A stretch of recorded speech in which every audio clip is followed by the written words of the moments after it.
Former British Prime Minister David Cameron's decision to join France in the 2011 bombing campaign in Libya was ill-conceived and swiftly turned into an opportunist policy of regime change, so says a report by the British Parliament's Foreign Affairs Committee. We took evidence from the Chief of the Defence Staff, who was plainly frustrated that there was not an opportunity to examine this in the terms of the British national interest, for there to be a pause to assess what we should be doing once we had protected the citizens of Benghazi by the initial intervention, and the machine just rolled on into regime change, and then we were constantly playing catch-up with trying to deal with the consequences when we didn't properly understand what they were going to be or make a proper analysis.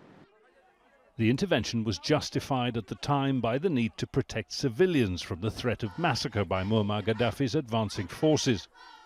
The report says that assessment was based on erroneous assumptions about Gaddafi's willingness and ability to carry out such an attack. It blames incomplete intelligence for the British government's failure to identify a significant, quote, Islamist element in the uprising.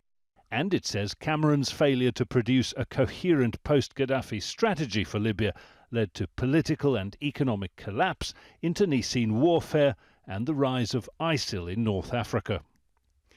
It's all heavily reminiscent of the international community's role in post-war Iraq, and the report seems to question whether lessons have been learned.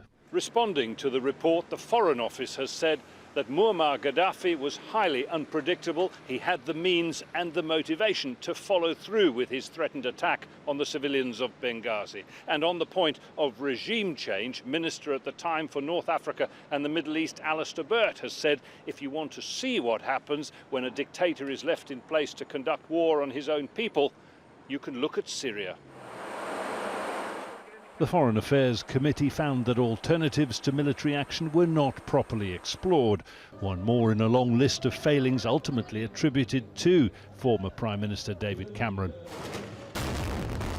The intervention in Libya and its chaotic results are said to be a stain on his legacy.